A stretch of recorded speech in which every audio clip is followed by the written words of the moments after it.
Estamos en este mensaje del cristianismo, es ser o estar. Esta idea de ser o estar no es algo nuevo, se puede usar en diferentes términos, a veces lo escuchamos en términos de amistad, en reuniones así, digamos, coloquiales, y es como cuando se dice, fulano no vino, pero es como que estuviera aquí. Así sentíamos recién cuando la hermana no había llegado todavía, ¿verdad? Pero aquel gran teólogo San Agustín, allá por el 400 y pico después de Cristo, planteó esto en una larga tesis donde planteaba si ser creyente es ser o es estar. Entonces, después de esta tesis que él presenta, bastante extensa, y él, no él, sino lo que él legó, lo que él dejó a la iglesia, después de su partida para con el Señor, empezaron a darle otro tipo de interpretaciones que no era el propósito original.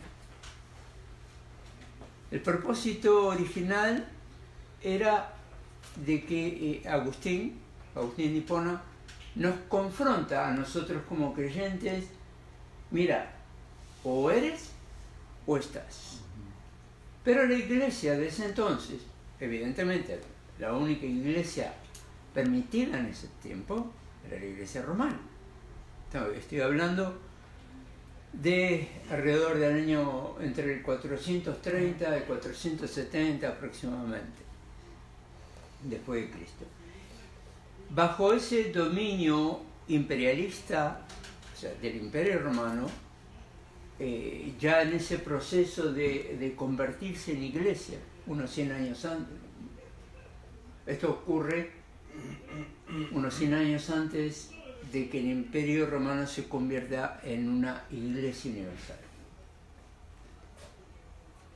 Y en ese contexto, la iglesia de ese momento opta por ambas cosas y no presenta ser o estar, sino ser y estar, que cambia totalmente el concepto. Y vamos a ir al tema, dicho esta introducción. Y hoy en día la comunidad de fieles en todo el mundo estamos unidos por el Espíritu Santo. Es algo que en términos naturales es difícil de definir. Solamente lo podemos entender espiritualmente. Podemos usar una palabra natural que es un ente. Un ente es algo que no podemos definir. No es visible, no es tangible. Entonces, pero nosotros sabemos que existe. Pero el que no cree, no existe. Entonces, cuando, después de mucho tiempo de práctica de conceptos ya citados por la Iglesia Romana, y viendo ellos el resultado positivo que traía para la Iglesia, en un sentido de que hoy hay una palabra que usamos en teología que es el dominionismo, es decir, lo que dice la Iglesia es y punto. No se habla más. Entonces, a eso se le llama dominionismo, de que lo que más conocemos, obviamente, es ese formato de iglesia que ya conocemos nosotros. Los latinos tenemos 500 años de historia al respecto de eso. No se olvide usted que los colonizadores llegaron, si se acuerda, las 3 famosas carabelas tenían pintada la cruz. Y ellos colonizaron y cristianizaron. La palabra cristianizar, no se confunda de que eso fue una buena palabra, o es una buena palabra, o es una verdad bíblica. Absolutamente no. O sea, cristianizar es hacer algo. Y el único que puede hacer cristiano a un ser humano es Dios. Pero el único que tiene la facultad de decidir es la propia persona. Incluso hoy en día hay algunas sectas, no las voy a mencionar, pero algunas son muy populares, de que bautizan a la persona, quiera o no. Entonces, cuando no quiere, lo agarran entre varios hermanos, lo meten en el agua y lo sacan y ya es parte de ese grupo. Toda esa línea, mire usted, un paréntesis en esto, toda la línea que fuerzan a la persona a bautizarse como un reglamento para la salvación, vienen todos del mismo origen. No estoy hablando en contra del bautismo, sino de que esa es una decisión propia de cada uno. Ahora, en este tiempo,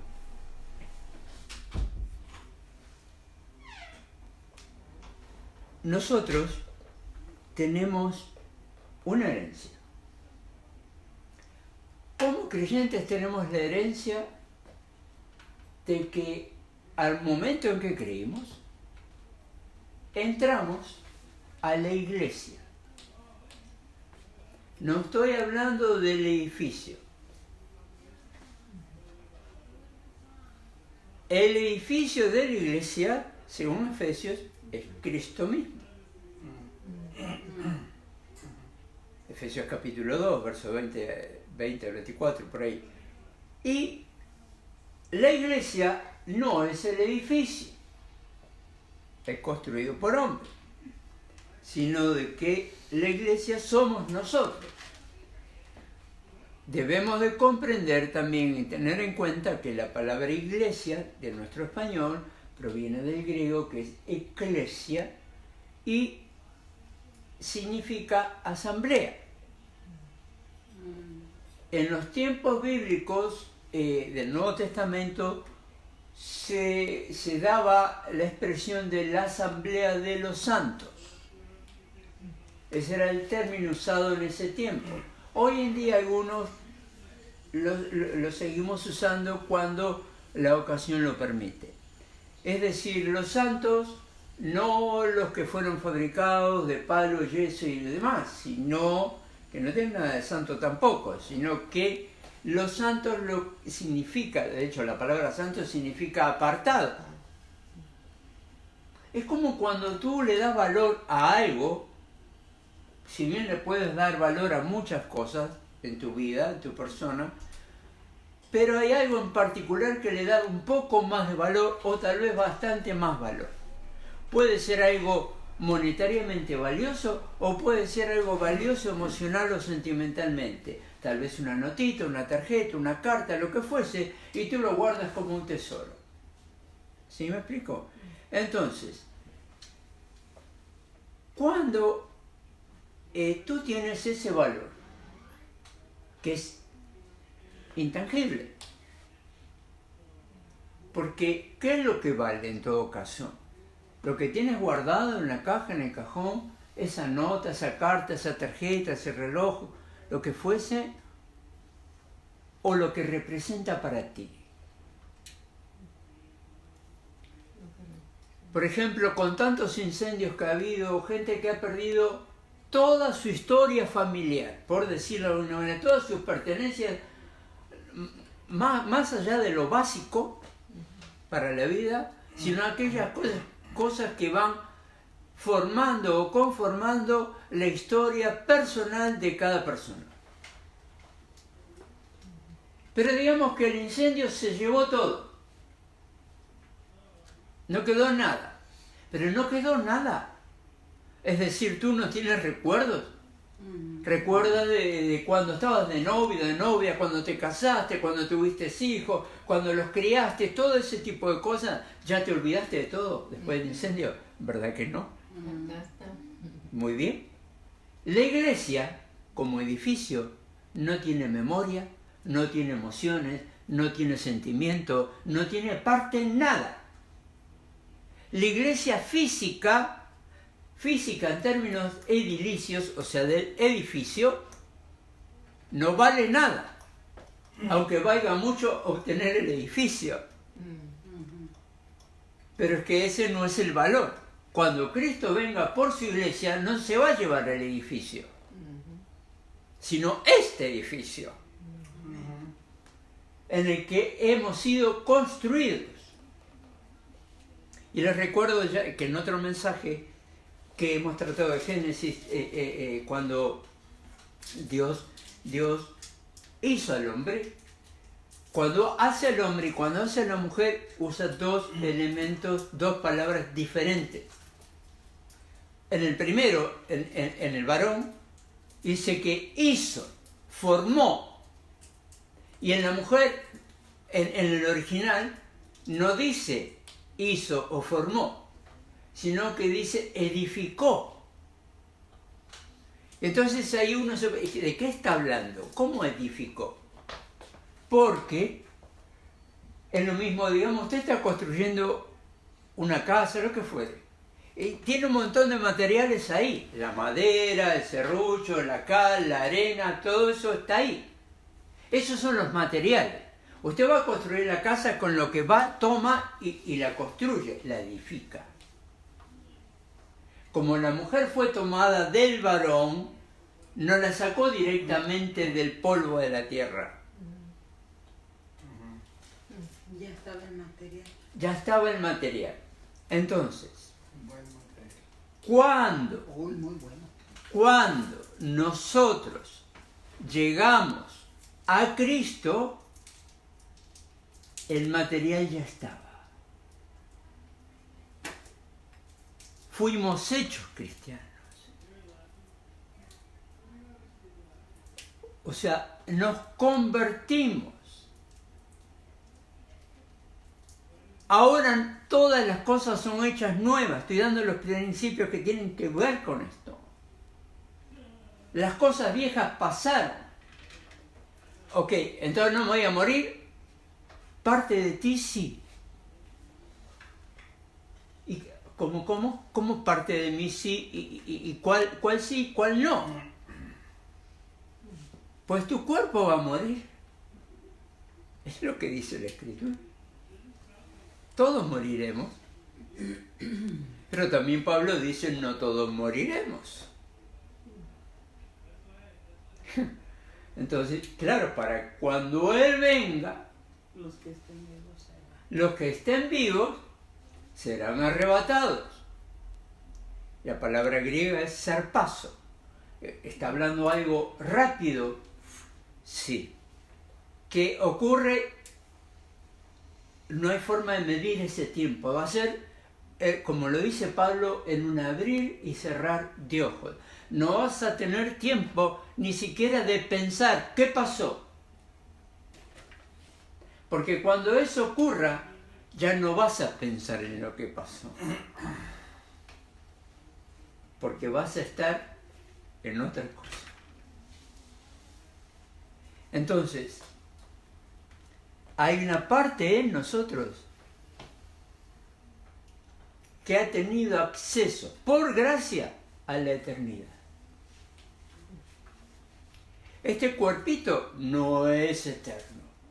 Y ya creo que la mayoría de nosotros ya nos hemos dado cuenta de eso. Va envejeciendo, va padeciendo enfermedades, dolores y todo ese tipo de cosas, hasta la muerte. Y la eternidad, ¿puedo decir yo soy eterno? No. No. ¿Quién es eterno? Cristo. Juan 1:1. Él estaba desde el principio. Pero, ¿y entonces cómo voy a pasar a la eternidad? Ah, es que vas a pasar a la eternidad. Naciste con una maldición a partir de la caída adámica. Lo único que tiene seguro el hombre, el ser natural, es la muerte. Y los que están caminando pululando por el mundo, lo único seguro que tienen es la muerte. Aún un recién nacido. No es el tema de si son salvos o no, ese es otro tema. Es decir, que nacimos con una condenación. Usted dice, ¿de dónde lo saca esto? Oh, es fácil. Juan capítulo 3, versos 18 y 19. Del 17 al 19. Después de Juan 3:16 está la contrapartida, que Juan 3:16. Dios amó tanto al mundo que dio a su Hijo unigénito para que todo aquel que en él cree no se pierda, mas tenga vida eterna. Y sigue diciendo después, porque Dios no condenó al mundo. El mundo ya estaba condenado. Entonces ya estamos condenados, llegamos a este mundo condenados. Bien. La eternidad, y después vuelvo al tema de la iglesia. La eternidad para nosotros humanos comienza por el toque divino. Cada uno de nosotros nace no por el soplo del nefesh, del hebreo, el soplo de vida, que Dios sopló al primer hombre y le dio vida. Hoy en día he encontrado a muchos que están soplando por ahí, pero no sé si se dedicarán a inflar globos para las fiestas o qué. Pero en realidad el único que puede soplar vida es Dios. Yo no te puedo soplar vida. El único que da y que quita la vida es Dios. El único que da el espíritu es Dios. Y el espíritu no se transmite por el toque. Es Dios que lo da. O sea, se transmite de arriba para abajo, pero no es algo terrenal, lo dice Pablo. Por tanto, bien, ¿y en la eternidad dónde? ¿Cuándo me va a decir cómo? La eternidad empieza en el instante mismo en que tú has dispuesto tu corazón para creer en Jesucristo como único y suficiente Salvador. Y que no hay intermediario entre tu persona y Dios a excepción de Cristo Jesús.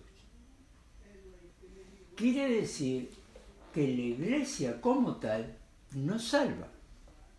La iglesia no salva, el pastor no salva, el sacerdote no salva, el cura no salva, la monja no salva, el ujier de la iglesia no salva, el predicador no salva, el evangelista no salva. El que salva es Cristo. Solo Cristo salva. Él es el que muere en la cruz. Él es el que dio su vida y es el primero, a causa de eso, el primero de muchos. Por tanto, volviendo al tema del valor de la iglesia en cuanto a ser o estar. Hoy es domingo, estamos congregados aquí en este lugar. Y comúnmente, usando nuestro término latino, decimos, hoy vamos a la iglesia.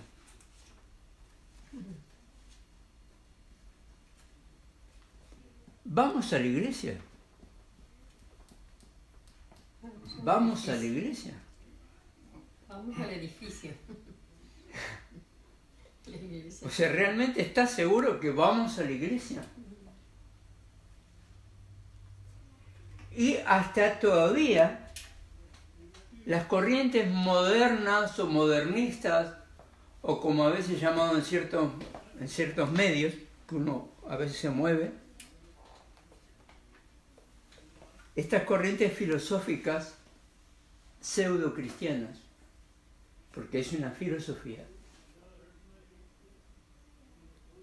donde eventualmente, en semejanza a la iglesia del imperio, estoy hablando del imperio romano, y de ahí la idea de la construcción de los grandes templos, de que cuanto más grande, más poder, más gloria. Pero fíjese una cosa, el enemigo siempre ha tratado de imitar lo que Dios hace. Le doy una referencia. Cuando Dios le dio las medidas exactas al pueblo de Israel para la construcción del templo, del tabernáculo, que aparecen en la Escritura, las medidas, aunque en un formato antiguo de medición, pero aparecen allí. La iglesia ya mencionada allá en Roma, que por cierto les recuerdo que está ubicado en una pequeña ciudad que es el único estado religioso que existe en el mundo dentro de otro estado. Solamente tiene 6 kilómetros cuadrados. Y viven ahí adentro alrededor de unas 600 personas. Ese estado, el edificio que construyó y que tal vez millones de personas lo visitan cada año, tiene exactamente las mismas medidas que el templo de Jerusalén. Entonces, ¿cuál es la idea? La religión, no estoy hablando de la fe, la religión va a buscar la perfección, la exuberancia, la demostración del poder, de que sientan la gloria sin gloria.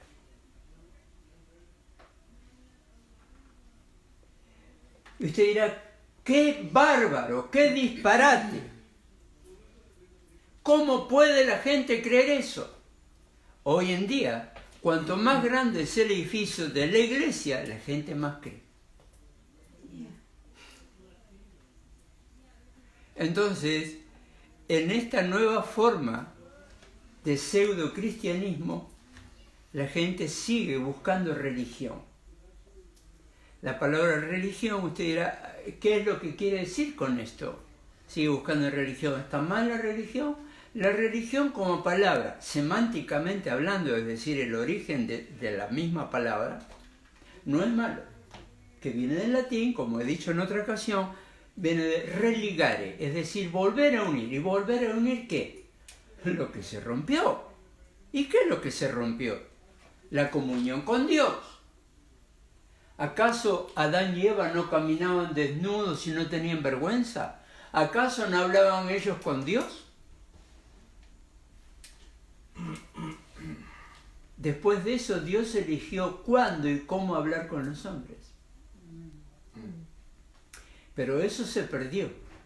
Entonces ahí entró la incomunicación con Dios, ahí entró la enfermedad, parirás con dolor, y ahí entró la muerte con vivirás tanto tiempo. Entonces hemos perdido toda afinidad con Dios. ¿En qué sentido?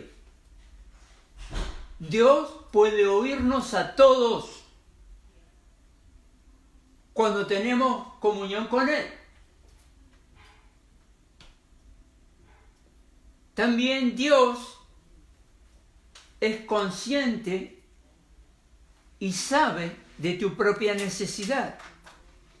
Y Él en su gracia va a provocar situaciones que de alguna manera, no que te las mande, pero sí de que las permita en tu vida para que tú llegues a su conocimiento. Allí se aplica la palabra religión. O sea, volver a unirme con Él. Religare, volver a unirme. Volver a ligarse. Si, para ser más claro, es como si una pareja experimenta una breve separación o distanciamiento y después de un tiempo vuelven a tener comunión, vuelven a hablar, vuelven a intimar, vuelven a estar juntos. Nosotros, según el calendario hebreo, llevamos 5.779 años desconectados de Dios, desde Adán para aquí. Entonces, volver a experimentar la presencia de Dios sin pasar por la puerta de la vana religión. Llegará un día, al margen, comento esto, en el que habrá cierto grupo de personas en un momento muy especial de la historia de la humanidad, que todavía no es, donde esto que hoy tenemos, un grupo en una casa, que lo llamamos iglesia, porque la iglesia somos nosotros, en que en ese tiempo donde la persecución va a ser muy fuerte, con condena a muerte, anhelarán poder reunirse, anhelarán poder encontrarse un grupo de creyentes, pero regularmente no podrán hacerlo.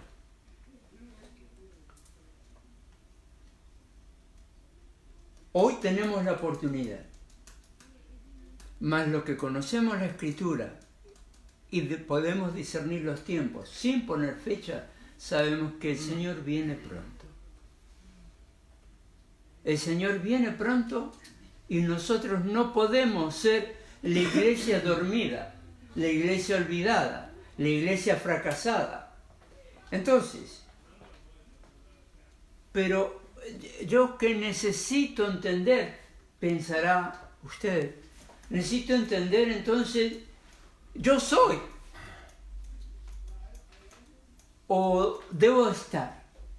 Es que, ¿sabe? A mí como pastor muchas veces me han dicho, mire pastor, yo últimamente no he podido congregarme, pero que esto y que lo otro, y se sienten con una mea culpa. Fatal, porque no están llegando a la iglesia, y no es bueno faltar a la iglesia. Pero el problema es que el pensamiento natural de nuestra comunidad latina es precisamente ese, de que la iglesia es la que te está dando la salvación. Cuando estoy debajo de este techo me siento bien. ¿Cuántas veces me han dicho, pastor, cuando llego al servicio me siento bien, después estoy patético? No, ¿por qué? Entonces estamos como Saúl. Y tenía que venir David a tocar el arpa. Entonces, ¿dónde queda el Cristo? ¿Está dentro de tu templo? ¿O acaso te olvidas que Pablo dijo que nosotros somos el templo del Espíritu Santo?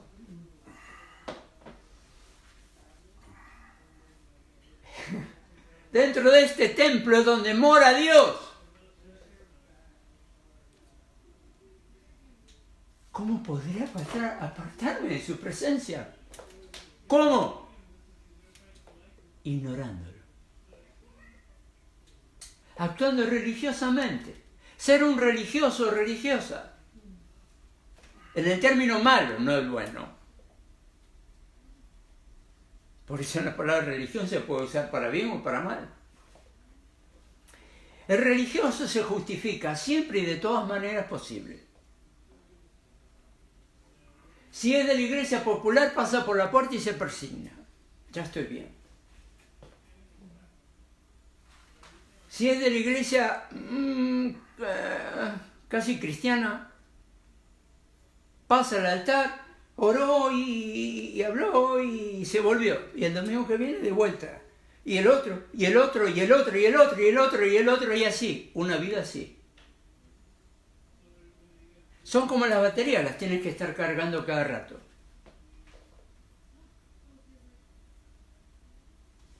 ¿Cuál es la medida del Espíritu Santo?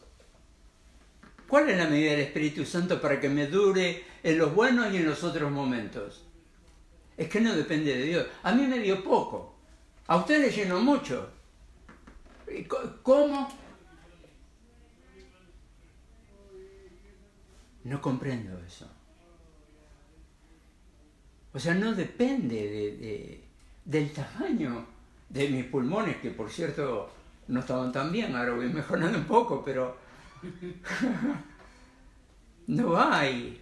Es porque, digo esto porque la palabra pulmón en español viene del griego neuma, de que después en español sale la palabra neumático, que son la llanta o la goma, como le llame, y que está llena de aire.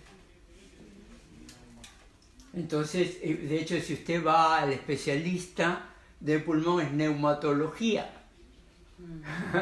Entonces, ¿cuánto me llena Dios? ¿Tiene que ver con mi capacidad pulmonar? No. Tiene que ver con cuánta disposición tú le estás dejando entrar. Amén. Ahora, quiero volver al punto que decíamos, vamos para la iglesia. Vamos a la iglesia. Muy bien, vamos.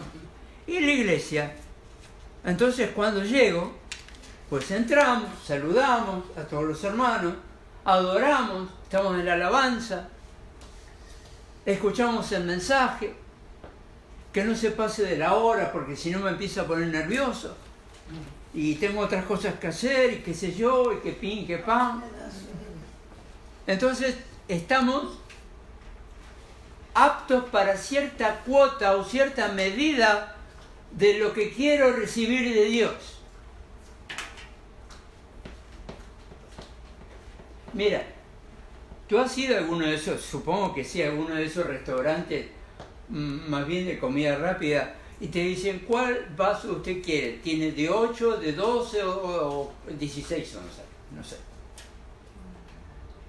Pero tú lo puedes hacer refil en cualquier momento. O sea, si compras el más caro, ¿para qué? Entonces el otro, tú tienes el chico, pero cuanto ves que se va vaciando, más lo llenas. No importa el tamaño, importa que esté lleno. Y importa que lo estés ingiriendo. Porque tú puedes dejar el vaso lleno ahí y al rato está caliente la bebida, tiene gusto de cartón del vaso, sabe horrible, no se puede tragar. Así está el creyente que no cree. ¿De qué está hablando? ¿El creyente que no cree? Sí, el creyente que no cree. Y no estoy hablando de un disparate. Hay un conocido autor americano, Groeschel, que escribió varios libros, como 3, al respecto de este tema. Uno es el cristiano pagano o el cristianismo pagano. Bien interesante. Entonces, vemos que no se trata de parecer, se trata de ser. No se trata de que porque tú estés en la iglesia, ya eres. No. Puede estar 40 años en la iglesia y no serlo. No importa el templo. No importa el pastor. sí importa el mensaje. Porque eventualmente nadie puede dar lo que no tiene. Por eso hay diferencia de mensajes. Entonces, cuando nosotros decidimos ir a la iglesia, tener un encuentro personal con el Señor, yo quisiera hacerte una pregunta. ¿Tu encuentro personal con el Señor está limitado a un espacio físico? ¿Tu encuentro personal con el Señor está limitado al domingo por la mañana o cuando fuera el caso? ¿Tu encuentro con el Señor está determinado por el volumen, tamaño y disposición del edificio de ese lugar?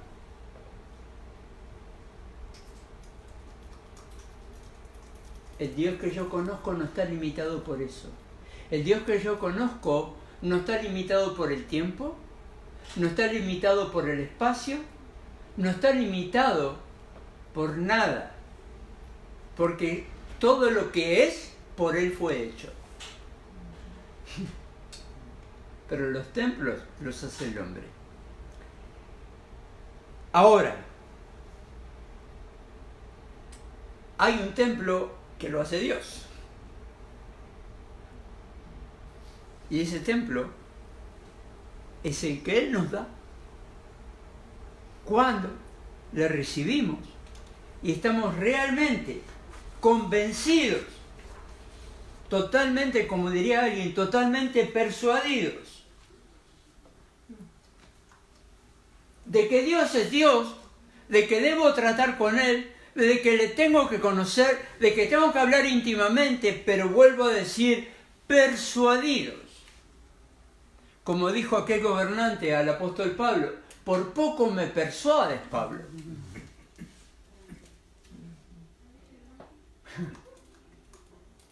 Por poco me persuades. O sea, como diciendo, casi me haces caer en esto que tú crees ahí de los cristianitos y todo eso. Entonces, si yo no estoy viviendo conforme al marco de la voluntad de Dios, pregunto, ¿las puertas de tu templo interior están abiertas? ¿Pero están abiertas para recibir del Señor? ¿O te olvidaste la puerta abierta y lo poco que había se fumó?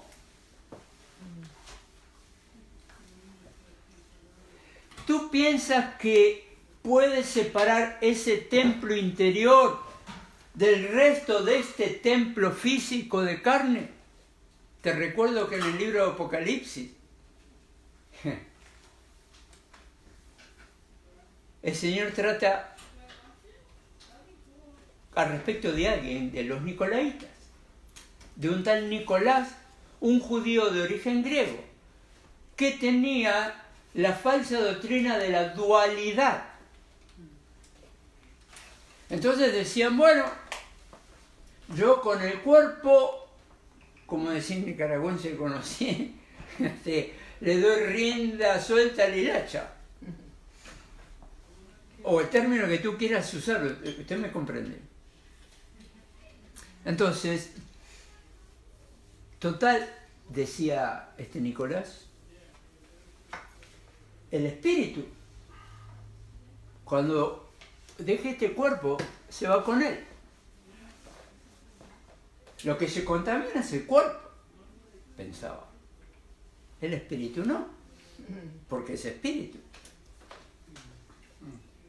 Entonces, ¿tú crees que si bien Dios puede actuar, y permítame lo que voy a decir, aún en lugares que entre nosotros serían innombrables, para no usar una palabra más grotesca, ¿crees que Dios puede estar ahí? Bueno, no está ahí en las cosas que las personas hacen, pero está ahí eventualmente, porque su gloria cubre toda la tierra. Y la gente que está ahí puede ser tocada. Y me consta. Porque personalmente han mandado testimonio. O sea, cuando una persona es tocada por el Espíritu de Dios, no hay lugar en que se pueda esconder. Y ahora nosotros, entendiendo esto, debemos dos cosas. Una, entender de que la iglesia somos nosotros el cuerpo de Cristo. Es decir, los creyentes. De que donde nos reunamos, si bien se le llame iglesia, pero debemos desterrar de nuestra forma de ser, de nuestra cultura, de nuestro pensamiento. Voy a la iglesia. Somos nosotros la iglesia. Cristo es la iglesia. Dime cuál espacio físico, cuál iglesia física dejó Jesús. Ninguna. Ninguna. Y en el libro de Hechos encontramos que se congregaban miles. Entonces, ¿y dónde? Donde quiera que sea.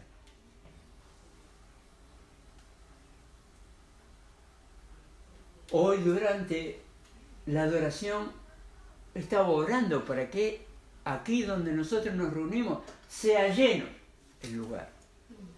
No solo de su presencia, sino de aquellos que en el área estén necesitando de la presencia de Dios.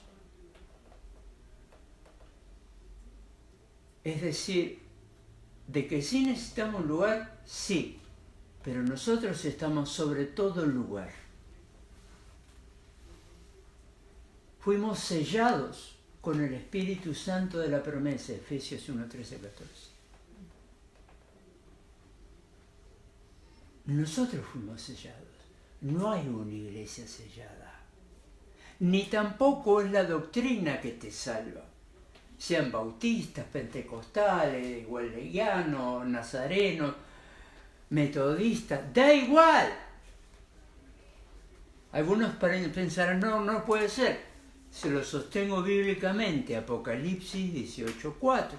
Salid de allí, pueblo mío, para que no seáis partícipes de sus obras y no recibáis las plagas que para ellas están escritas. Obviamente está hablando de la gran ramera, que todavía no es. Entonces, necesitamos confirmarnos. ¿Quién soy yo en Cristo? Necesito confirmarme dónde estoy y necesito afirmarme en quién soy aquí donde Él me puso.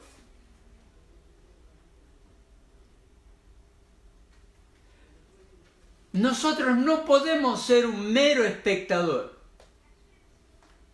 Como dicen por ahí en el barrio, ¿qué está pintado aquí? Nosotros no somos una foto estático, pero si no hacemos nada para cambiar esto, estamos como una foto estático. ¿Y qué hace? Nada. ¿Y qué hizo Cristo por ti? Todo. ¿Y tú qué haces por Él? Nada. ¿Qué te parece si nos reunimos? No puedo. No quiero. O tengo que limpiar el piso, o tengo que pintar la pared, o barrer el patio, o preparar la comida. O el trabajo. ¿No hay tiempo? Sí hay tiempo. Siempre hay tiempo. Siempre hay tiempo. Pero no para Dios. Pero no sé por cuánto tiempo hay tiempo. Amén. No sé por cuánto tiempo. Como yo no soy profeta, ni me atrevo a ponerme en un lugar todavía como más alto que Cristo, que ni a Él le fue revelado. Y hoy en día me alarma escuchar de que hay gente que pone fecha. No por ellos, porque ellos ya decidieron irse al lugar donde Dios los enviará. Cada uno saque su propia conclusión, sino por los que se están siendo engañados. Amén. A mí no me asustan los falsos profetas ni falsos predicadores. A mí lo que me duele es la gente que es engañada. Entonces, por tanto, tenemos trabajo por hacer. Si somos la iglesia, seamos iglesia. Para gloria y honra del Señor. Amén. Seamos iglesia. Amén. Entreguemos nuestra vida. Pero cuando decimos entreguemos nuestra vida, no es decir, bueno, ahora ya soy salvo, ya estuvo, estamos bien, que esto que el otro, nos reunimos de vez en cuando, comemos algo, algún pancito, todo eso, todo estupendo. Y de la gloria de Dios, sí, bien, gracias.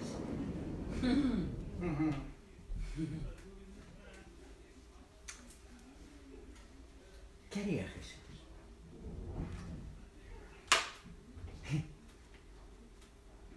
Si en este momento y tú has entendido este mensaje y entra Jesús acá, para mí ya está, pero yo te digo como si fuese literal, ¿tú qué harías?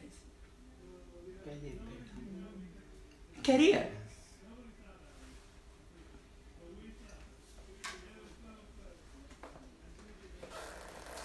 Entonces, quiero terminar con 2 o 3 puntos a tener en cuenta.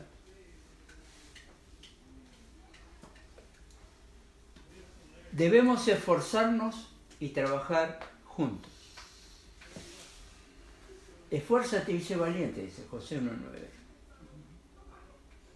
A veces cuando se lee y se interpreta un tanto erróneo ese pasaje de Josué 1:9, alguno piensa, ¿pero qué? ¿Josué era medio cobardón así o qué onda? No. La idea, lo que le está transmitiendo ahí, es de que lo que sabes hacer, hazlo. Eso es. Ser valiente no es tener buenas ideas y buenos principios, es hacer aquellas ideas y aquellos principios, llevarlo a la práctica. Yo no quiero quedarme con 5 monedas en el bolsillo cuando venga el Señor. Siervo inútil ha sido. No quiero quedarme con eso en la mano. Hasta Lutero oraba con ese principio. Señor, siervo inútil soy sin ti. Estoy hablando de 1519. Lutero tuvo problemas más grandes que los nuestros. Porque cuando no creyeron, porque él era profesor del libro de Hebreos, cuando no creyeron en lo que él estaba transmitiendo, y llegó el concilio del Vaticano, unos 360 obispos, hasta donde estaba Alemania, hicieron ese concilio para condenarlo a Lutero. Porque él sostuvo, según Romanos, el justo por la fe vivirá. Bien, entonces lo confrontan. Y él les dijo, no hay ningún problema. Miren, si ustedes con lo que ustedes dicen me lo comprueban con las escrituras, yo solo voy caminando a la hoguera. Porque estaba la hoguera encendida para matarlo. Y esto es cierto, es real. Entonces él rebatió a todos, más de 300 sacerdotes. No tuvieron respuesta. ¿Por qué? Porque no se puede en contra de la verdad. Amén. ¿Y cuál es la verdad? Cristo es la única verdad. Amén. Entonces, esforzando y trabajando juntos, pero tener una misma mente. Es decir, que seamos todos de un mismo sentir, que seamos todos de una misma forma de pensar. No, a mí me gusta este, no. Es como cuando te sirven un pastel y le quitas lo que no te gusta, que tiene mucha crema o qué sé yo qué, y se lo quitas y me como lo que me resulta bien para mí. Pues la verdad escritural no puedes hacer eso. Precisamente como cuando Jeremías, ¿verdad? Que tuvo que tragar la escritura y le supo amarga. ¿Por qué te crees que le puede saber amarga? Porque lo estaba confrontando. Y a veces nos resulta amarga, incluso te puede resultar amargo este mensaje. Ese soy yo, dijo David a Natán. Ese eres tú.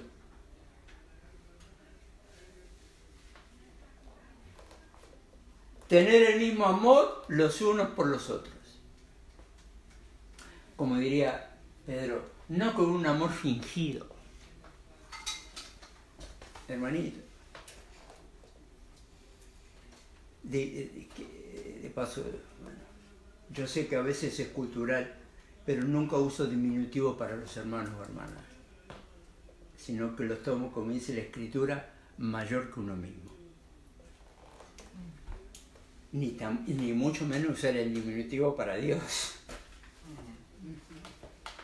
Yo sé que es algo cultural también, pero no está bien. Diosito. Dios es Dios. Diosito. Acá no hay diosito. Los diositos son de palo, de yeso, esos son diositos. Salmo 115 o 116. Demostrar el amor los unos por los otros. El siguiente punto. Ser nosotros mismos en alma. ¿Sabes lo que es ser creyente en el alma? Que todos tus sentidos están involucrados en la verdad bíblica. Que lo que estás haciendo es por inspiración divina.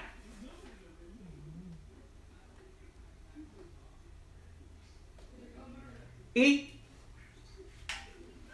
este último punto, teniendo un solo enfoque. ¿Cuál ha de ser ese enfoque? El que compartimos como grupo. Nosotros, la Iglesia, en Cristo Jesús. Con esto, habría mucho más, pero sería tema como para una enseñanza más que la prédica. Quiero dejarles este pensamiento escritural para que ustedes, o todos nosotros, meditemos y actuemos conforme a la voluntad de Él y no la nuestra.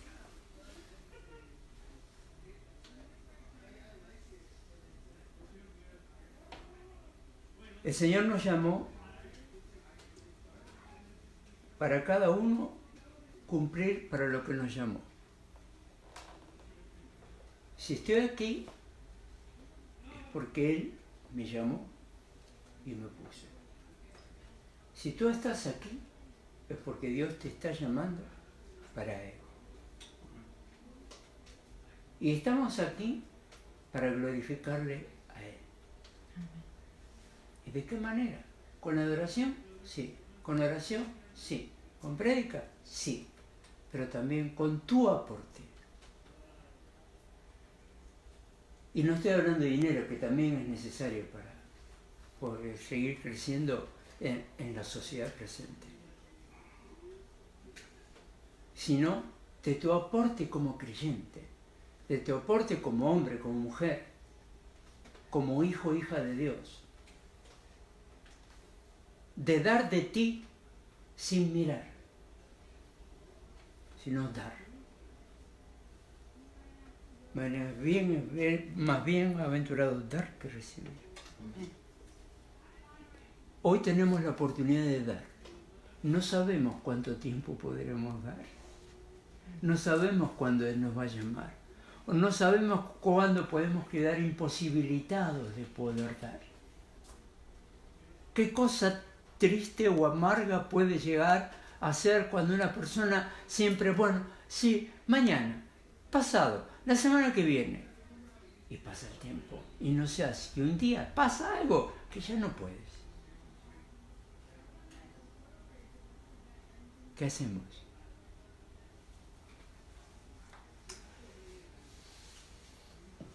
Gracias a Dios, Él nos habla. Él hoy nos habla a través de su escritura. Gracias a Dios doy por cada uno de los que hoy están aquí. También por cada uno de los que nos siguen en las redes sociales. Que muchos son los que se suman. Pero tenemos una misión que cumplir. Aquí, donde estamos. Y es alcanzar a más personas. Para gloria y honra de su nombre. Vamos a orar. Gracias a todos ustedes. Dios los bendiga.